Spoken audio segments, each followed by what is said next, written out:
Maisha yako baba. Magumu. Fundi. Vipi?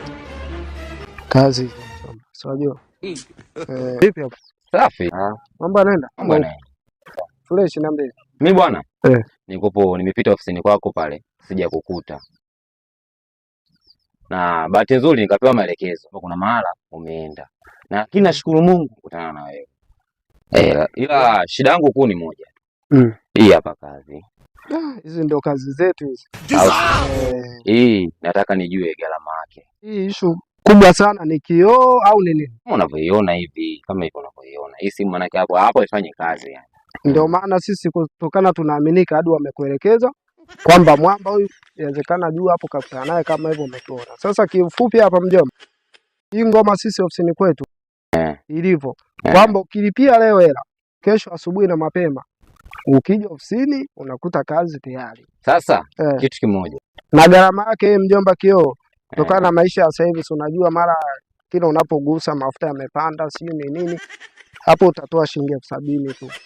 Mimi hapa na hela hapa na kama 35. Wewe Jose unaonaje? Nusu tuchukue au tukausha? Maana kazi hizi lawama hizo zikachukua nusu afu umetengeneza mwisho wa siku mtu asije tena ushatoa hela mfukoni ya kuongezea au unakuaje mdogo wangu? Fanya kitu kimoja. Hapa nyie kuleni miacha nikapate ile siku ya leo kula. Ndugu yangu. Au sio? Basi cha msingi simu weka nayo. Maana ndio ukatembea nayo kutoka sisi tunaenda misha yetu tukaipiga tipa. Poa na pamoja. Poa ondoa shaka. Poa. Jose.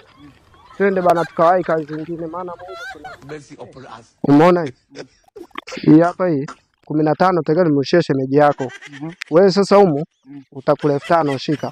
Hii 5,000 nyingine iweke kesho Doto na mimi. Kulwa na Doto tutaenda kunyoa na kufanya vitu vingine. Alafu sasa sikiliza. Sisi anakuuliza unaanza kuropoka si nani si fundi.